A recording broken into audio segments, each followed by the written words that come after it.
ये जो हमें सौभाग्य मिला है, यह हेतु की कृपा है आराध्य देव की। न जाने कौन से गुण पर दया निधि रीझ जाते हैं। कोई भी एक ऐसा दावा नहीं जिसमें हम ये पेश कर सके कि हम वृंदावन धाम के वास के अधिकारी, हम प्रिया प्रीतम के चरणारविंद की सेवा के अधिकारी, या हम निरंतर भजन करने के अधिकारी। मन सदैव विषय वासना देह भाव को लेकर के बस सुख भोगने की वृत्ति में लगा हुआ है। इंद्रियां सुखों की खोज कर रही, बुद्धि पार्थिव सुख का निश्चय कर रही, अहंकार देह भाव से युक्त हो रहा है। मलिनता ही मलिनता, अध्यात्म का कहीं भी स्थान इस मन में नहीं दिखाई दे रहा। पर कृपा है, बस इस कृपा का आदर कर लीजिए। इस कृपा का आदर करना, जो हमें सौभाग्य मिला है, एक एक मिनट, एक एक सेकेंड हम केवल अपने प्रभु के चिंतन का प्रयास करें। ये प्रयास देखकर ही प्रभु रीझ जाते हैं। हम उनके समीप श्रीअंग की सेवा तो बात दूर रही, किसी एक अंग का हम ध्यान करने के भी अधिकारी नहीं। क्योंकि मुनिमन ध्यान धरत नहीं पावत। मुनि जो वेद शास्त्रों के मंत्रों का मनन करते हुए पूर्ण धर्म से चलते, उन्हें मुनि कहते हैं। मुनिमन ध्यान धरत नहीं पावत। अपनी सामर्थ्य कहां है कि उनको हम ध्यान में भी देख सके। फिर श्रीअंग के समीप उनकी सेवा का अधिकारी हो तो अत्यंत दुर्लभ। तो कैसे प्राप्त हो जाता है? बस प्रयास। हमारा जो प्रयास है, हमारी जो चेतना शक्ति के द्वारा चेष्टाएं हो रही, उनमें त्रुटि नहीं होनी चाहिए। प्रयास हमारा भगवत रिझाने का हो। फिर बलात् हमारे ऊपर जो आक्रमण कर रहे हैं, काम क्रोध लोभ मोह मद मत्सर अंतःकरण में, उसे प्रियालाल क्षमा कर देते हैं। बहुत कृपालु हैं। हमारा प्रयास प्रियालाल की तरफ है। त्रुटियां हमसे हो रही, पर वो मिल जाएंगे। इस प्रयास को देखकर कि मेरी दुरंत माया, वो खुद जानते, मम माया दुरत्या, फिर भी ये मेरे लिए प्रयासरत है। ये आंतरिक बात कह रहा हूं आपको। सिद्धांत में तो एक एक सेकंड के समय और चेष्टा का हिसाब होता है। वो आप क्या करते हैं उसी का फल मिलेगा। लेकिन शरणागति में प्रियालाल के चरणों का आश्रय ले लिया, वहां की बात कह रहा हूं। आश्रयदाता इतने कृपालु हैं कि देख रहे हैं कि ये जानबूझकर हमारे प्रति विरुद्ध आचरण कर रहा है, बिल्कुल कोई बात नहीं मान रहा, पर मेरी शरण में है। धक्का खा करके, नाना प्रकार के अपमान सहकर, प्रतिकूलता दिला करके उसको सही रास्ते लाएंगे। शाम दाम और दंड भेद से सीधे रास्ते लाऊं, नकली से बनाऊं असली, भगत मेरे मुकुट मणि। प्रभु का ऐसा प्रभाव है। वो प्रभाव अगर काम न करे तो अपने लोग परमार्थ में चल ही नहीं सकते। पर कहीं वो यदि प्रयासरत है शरणागत होकर कि मेरे द्वारा कभी कोई आराध्य देव के प्रतिकूल आचरण बने ही नहीं, फिर भी बन जाता है। ये बात दूसरी हो गई। अब तो अगर समुद्रवत अपराध बन जाए तो भी हमारी प्रियाजू उसे मानती नहीं कि अपराध क्या है। और राई के सम थोड़ा भजन बन जाए तो उसे सुमेरु पर्वत के समान बहुत भजन, बहुत मेरी सेवा करता है। मेरी स्वामिनी का स्वभाव ऐसा है। आंतरिक प्रयास में हमारी शिथिलता और निराशा नहीं होनी चाहिए। आप शरणागत हैं, आपको जितना विवेक मिला है, जितनी सामर्थ्य मिली, बस उससे ज्यादा की आकांक्षा नहीं है।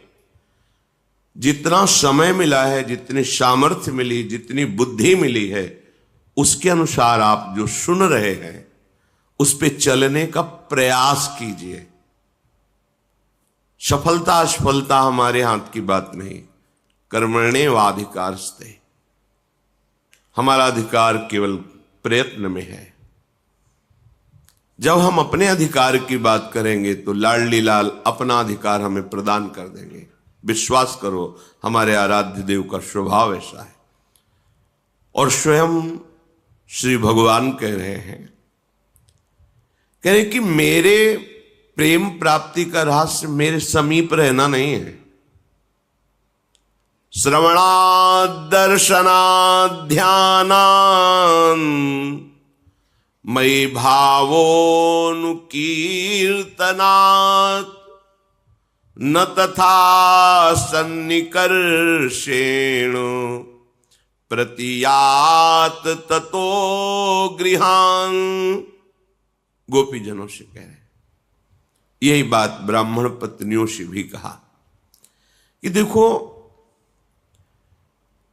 मेरे समीप रहने से वैसा प्रेम प्राप्त नहीं हो सकता जैसा श्रवणात्, मेरी लीला कथा सुनने से प्राप्त होता है।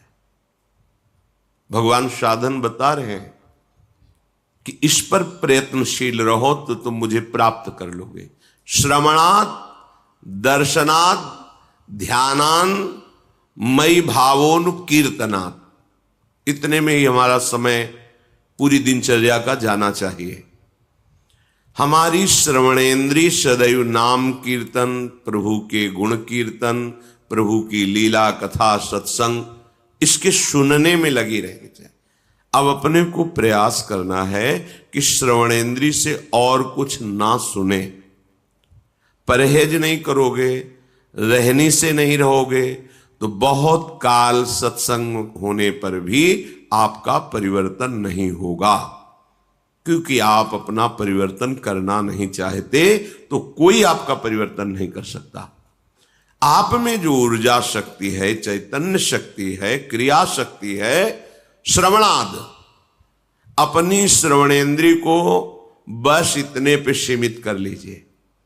प्रभु की चर्चा, प्रभु के भक्तों की चर्चा, उनकी लीला कथा, सिद्धांत, सत्संग, नाम कीर्तन, यही हमारी श्रवणेन्द्रिय सुने। भगवान आदेश कर रहे हैं कि मेरा निश्चित प्रेम प्रकट हो जाएगा।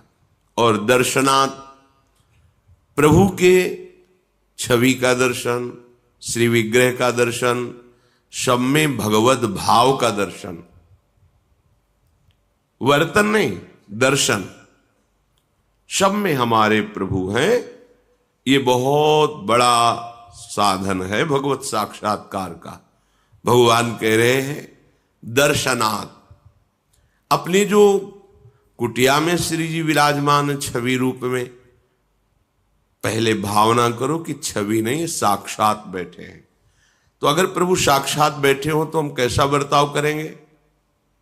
जो हमारे गुरुजन पधारते हैं, श्रेष्ठ जन पधारते हैं, तो हम कितना सरल, नम्र, प्रिय और सावधान होकर बर्ता। महाराज बैठे हैं, गुरुदेव बैठे, पर ये तो गुरुदेव के प्राणाराध्य बैठे हैं। हमारी सेवा में गुरुदेव भी हैं, आराध्य देव भी हैं। उनके सामने हम कैसा बर्ताव करते हैं? छवि मान के ना, इसीलिए छवि है। नहीं कहो सो कहां जहां प्रभु नाही, फिर वहां तो साक्षात रूप है। प्रभु का रूप विराजमान है, गुरुदेव का रूप विराजमान है। तो क्या हम अपनी कुटिया में संतोष करते हैं, ये मानते हैं कि हमारे गुरुदेव हमारे सामने बैठे, हमारे आराध्य देव हमारे सामने बैठे? नहीं, ये तो छवि है। तो फिर घूम आओ त्रिभुवन में, जहां साक्षात दर्शन मिले, फिर हमें बता देना। भाव, भावोनुकीर्तना, आपका भाव है मेरे प्रीतम का नाम कीर्तन हो, सुन रहे, डूब रहे उसमें, मेरे प्रीतम की चर्चा हो रही। आहा, अहो भाग्य, आज साधु समागम प्राप्त हुआ, अहो भाग्य, आज भगवत चर्चा सुनने को मिली। बड़े बड़े महापुरुषों ने जब आपस में भगवत चर्चा की तो एक दूसरे की वंदना कर रहे कि आज आपने मेरे आराध्य देव की चर्चा सुनाई। ओहो, धन्य है, आपने जो मुझे प्रदान किया उसके बदले में मैं कुछ नहीं दे पाता। आपने मुझे मेरे हरि का स्मरण कराया, हरि की चर्चा सुनाई। भाव, श्रवणात् दर्शनात्। अपनी कुटिया के ठाकुर के दर्शन करते हैं तो क्या आपको लगता है कि मैं भगवत दर्शन कर रहा हूं? नहीं, एक ऐसे बैठे हैं। क्या आप उनके सामने से जय बार निकलते हैं, तय बार प्रणाम करते हैं? देख लीजिए अपनी दिनचर्या में, झुक के प्रणाम मुद्रा में उनके मेरे ठाकुर बैठे हैं। बहुत सुंदर एक उपासक का भाव, एकांतिक में उसके यहां कोई महापुरुष पधारे रात्रि के 11 बजे, अपने श्री जी का समय से शयन करा दिया था। भक्त हृदय और वो भी संत हृदय, उन्होंने कहा यदि आपकी श्री जी शयन कर गई तो अब हम कुछ नहीं पाएंगे, जब श्री जी नहीं पाएंगे तो हम भी नहीं पाएंगे। भक्त की अद्भुत भावना कि हम अपनी अब श्री जी को जगा नहीं सकते क्योंकि शयन कर गई। देखो, अगर भाव ना होता तो अपने घर के से पर्दा हटाओ, भोग लगाओ, संत जन को पाओ। नहीं, श्री जी तो शयन कर गए, अब नहीं, तो हम फिर कुछ नहीं पाएंगे। अब आप देख लीजिए, बार बार प्रणाम कर रहा है, उसके मन में लगा मेरे से अपराध बन गया क्या, प्रश्न किया करके। उस समय तो उसको जो उत्तर दिया, पर हृदय में हमें उसके प्रति बहुत ही अच्छी भावना, एक सुखद भावना कि अच्छा, श्री जी के प्रति ऐसा सत्यत्व भाव जागृत हो रहा है कि मेरी जी श्री जी शयन कर गए, अब मैं उन्हें उठा नहीं सकता, अब मैं उनके दर्शन आपको नहीं करा सकता। ये अपनी कुटिया के श्री जी, वो मान रहा है श्री जी शयन कर गए।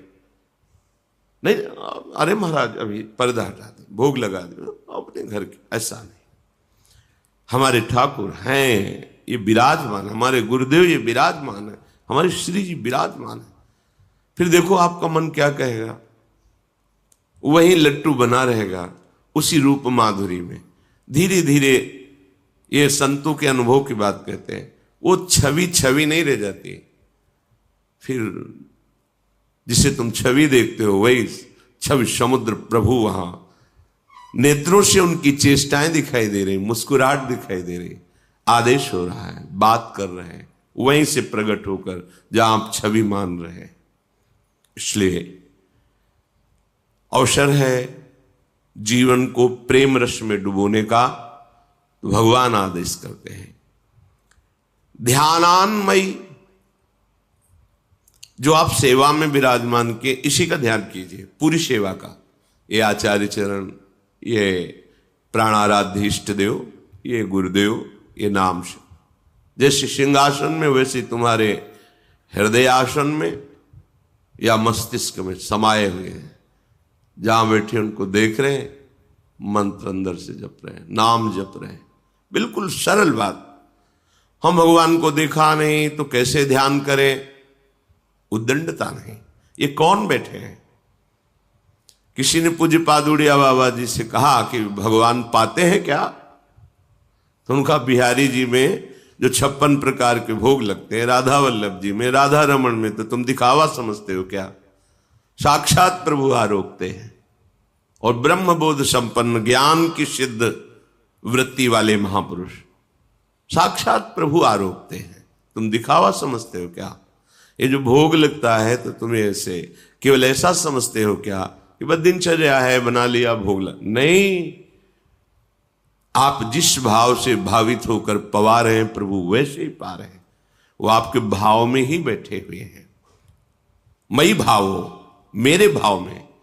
ओहो, मेरे प्रीतम का नाम आनंद मगन होकर सुन, मेरे प्रीतम की कथा आनंद मगन होकर। अपने प्रीतम की सेवा, जो कुटिया में विराजमान है और जो मंदिर में विराजमान है, जो जगत में विराजमान है, उनमें एकमात्र मेरे आराध्य, जो अंतर नहीं होना चाहिए। अंतर रखोगे तो भागना पड़ेगा, भागते रहो कितना भागोगे, फिर अंतर ही बना रहेगा। और अंतर रहित तो निरंतर जहां दृष्टि डालोगे वहां अपने आराध्य देव का भाव आपके अनुभव में आने लगेगा। मई भावोन, मेरे भाव से श्रवण, मेरे भाव से दर्शन और मेरे भाव का ध्यान। मेरे ही तो आराध्य देव हैं, बस पूरा जो सेवा विराजमान उसे अपने दिमाग में बैठा लो। ध्यान हो रहा है, ये महाप्रभु बैठे, राधा वल्लभ लाल जी बैठे, नाम सेवा विराजमान, पूज्य महामहिम करुणामय गुरुदेव भगवान विराजमान है। हाँ, बस मंत्र चल रहा है, ये ध्यान हो रहा है। वो ध्यान नहीं हो पा रहा, नाम का ध्यान कर रहे। फिर प्रभु कह रहे कीर्तनात्, मेरे गुणों का कीर्तन करो, मेरे नाम का कीर्तन करो, मेरी रूप माधुरी का वर्णन करो, मेरे भक्तों की लीलाओं का गायन करो। इससे क्या होगा कि प्रतियात, तुम्हारे हृदय में प्रेम प्रकट हो जाएगा। न तथा सन्निकर्षेण, मेरे समीप रहने से वैसा प्रेम नहीं होगा। देखो उद्धव जी समीप है ना, वैसा प्रेम कहां है। लेकिन भाव में डूबी हुई गोपीजन जब आंसुओं से अभिषिक्त कपोल करते हुए श्री कृष्ण को पुकारती हैं, उनके रूप का गान करती हैं, उनके जस का गान करती हैं, उनको देख करके ही, उनकी वाणी सुन करके, उनकी चरण रज में बैठकर उद्धव को जिन प्रेमानंद स्वरूप श्री कृष्ण का अनुभव हुआ, वो उनके समीप रहने पे नहीं हुआ। स्वयं भगवान कह रहे हैं न तथा सन्निकर्षेण प्रतियात ततो गृहान।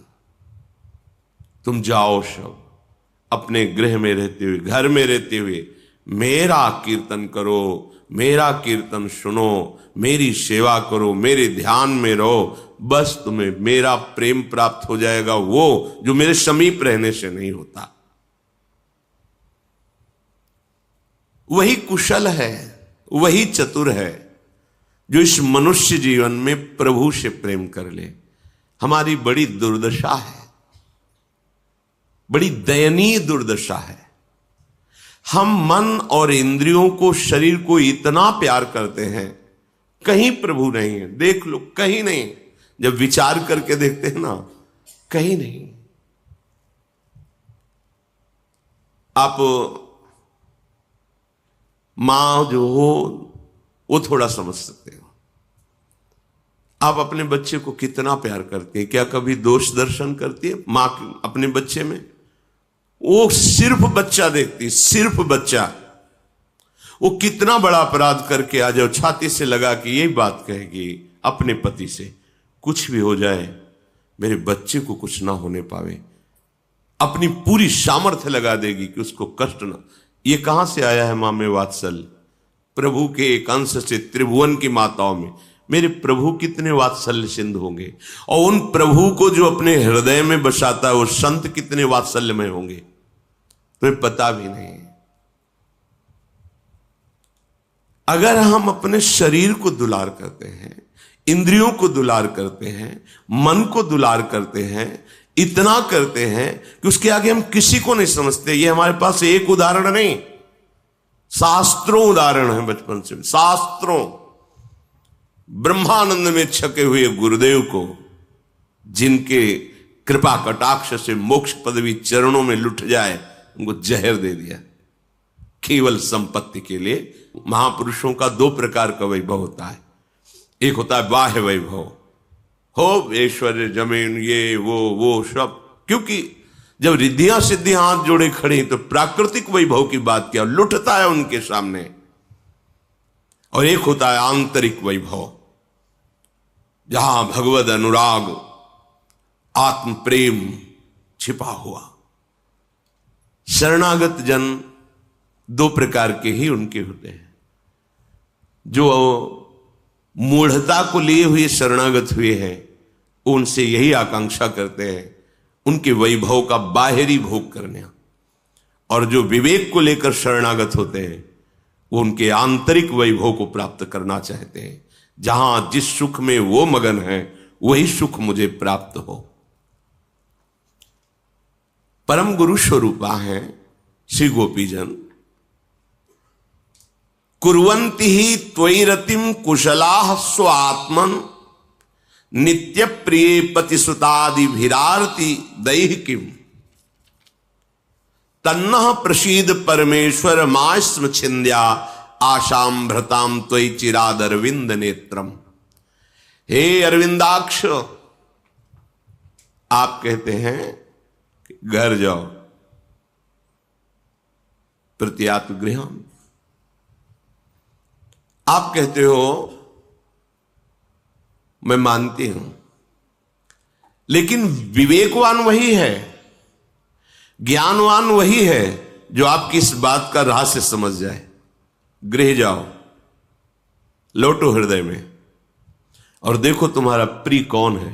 पति, पुत्र, परिवार, सगे सने संबंधी, धन, वैभव नहीं, ये जिनके कारण प्रिय लगता है उस कारण के परम कारण आप हैं। समझो, इस शरीर प्रिय क्यों कर लगता है? इसमें कृष्ण है इसलिए। और कृष्ण अंतर ध्यान हो जाए तो इसी शरीर को जला दोगे, गाड़ दोगे, नष्ट कर दोगे। तो प्रियता किससे थी? कृष्ण से थी ना। कह रहे विवेकवान, ज्ञानवान, नित्य प्रियता जहां से प्रकट हो रही हो परम कारण आप हैं, क्योंकि आप ही सबकी आत्मा हैं, आप ही सबके प्यार हैं। हम जहां भी प्यार करते हैं हम पार्थिव शरीर भाव को ले लेते हैं, इसलिए वो दूषित काम, राग, आसक्ति, मोह इन नामों से पुकारा जाता है। अगर उसमें हम भावना करें मेरा प्रीतम चिद चिद लक्षणम सर्वम राधा कृष्णमयम जगत, हो गए सिद्ध। और उसी को जब देह भाव से स्वीकार करते हैं कि ये देह पुत्र, ये देह पिता, ये देह पत्नी, ये देह, वही राग मोह आसक्ति बंधन का कारण। तो जो शास्त्रज्ञ जन हैं, ज्ञानी जन हैं, विवेकवान हैं, वो सबसे प्रेम करते हैं, पर क्या भाव रख करके? क्योंकि आप ही सबकी आत्मा और प्रियता का परम कारण है। आप सबकी आत्मा इसलिए पर आत्मा है। जो प्रियता हो रही वो आपसे हो रही प्रभु। ये जो संसार में पति पुत्र रिश्ते स्नेह नाते, इनको मान करके जो प्रियता करता है आपसे विमुख होकर के, वो केवल दुख ही दुख प्राप्त करता है। और इन्हीं में जब आपका भाव कर लेता है तो वो बंधन मुक्त हो जाता है। कोई नई बात नहीं हुई, समझो। ये परम गुरु बोल रहे हैं, सब बड़े बड़े ब्रह्म ऋषि इनकी चरण रज की वंदना करते हैं। हे परम ईश्वर, अब हम पर प्रसन्न होइए, अब ऐसा उपदेश मत कीजिए, क्योंकि मैं जान गई हूं कि समस्त प्रियता का परम कारण आप हो। मैं जान गई हूं कि समस्त आत्माओं की परम आत्मा आप हो, परमात्मा, परम ईश्वर। इसलिए हमारी आशा लता सिर्फ हे श्याम तमाल आपके चरणों में, बस। आपके सिवा मेरी कोई आशा नहीं है, क्योंकि मैं जान गई हूं कि आपके सिवा कोई है नहीं। और जो आपसे विलग संबंध माना जाता है वही बंधन का कारण होता है, वही नाश का कारण होता है। इसलिए श्री भगवान की बात और भगवान के अनुराग में डूबी हुई श्री गोपीजनों की बात, दोनों की बात को देखिए। भगवान कह रहे मेरी प्राप्ति का, मेरे प्रेम प्राप्ति का सहज उपाय है, मेरे नाम गुण का खूब कीर्तन करो, मेरा ध्यान करो, मेरी सेवा करो, और मेरा जो यश है नाम कीर्तन उसे श्रवण करो। और गोपीजन कह रहे कि जो पति पुत्र आदि परिवार स्नेह संबंधी, इसमें आपका आकर्षण है। आप सबकी प्रियता के कारण नहीं, परम कारण है। आप सबकी आत्मा ही नहीं, परम आत्मा है। इसलिए आपसे ही प्रेम करना चाहिए। मेरी आशा सिर्फ आपके चरणारविंद की है। दोनों जगह एक भाव पुष्ट हुआ। अगर आप घर गृहस्थी में रहते हैं या आप वैरागी हैं, दोनों भावों की तरफ दृष्टि डालिए। हमारा व्यवहार जो बनता है वो परमार्थ स्वरूप है। सब में अपने प्रभु को देखकर व्यवहार करना है। हमारी जो परमार्थ की वृत्ति है वो संक्रामक ना होने पावे, मिलावट ना होने पावे। उसमें थोड़ा प्रपंच सुना, थोड़ा कथा सुन ली, थोड़ा नाम कीर्तन सुना, थोड़ा इधर उधर, थोड़ा सेवा की, थोड़ा गंदी बातें भी की, वो समझ में नहीं आएगा आपको कि परमार्थ क्या है। और आप फिर लंबा समय बताएंगे कि मैं 20 वर्ष से शरणागत हूं, हाथ कुछ नहीं लगेगा। चलनी में गैया दुहे और दोष दयु को दे। हमारे भाग्य में नहीं लिखा, भगवान ही नहीं चाहते कि मैं दूध पीऊं। क्यों? क्योंकि दूध टिक ही नहीं रहा है। ये नहीं देख रहा कि दूध किस में रहे। चलनी में गैया दुहे और दोष दयु को दे, हरि गुरु कहो न मानहि। बस यह है चलनी में धोना। हरि गुरु की बात बिल्कुल नहीं मानना, मनमानी आचरण करना। तो 20 वर्ष लगे रहने पर फिर हाथ नहीं कुछ लगता, अनुभव नहीं होता। तो मन यही कहता है सुख तो संसार में ही है। ये कहने सुनने की बातें केवल परमार्थ की हैं, विश्राम तो भोगों में ही है। ऐसा बुद्धि निश्चय करने लगती है। इसलिए सावधान रहिए, इसका श्रवण कीजिए, मनन कीजिए और आचरण में उतारिए।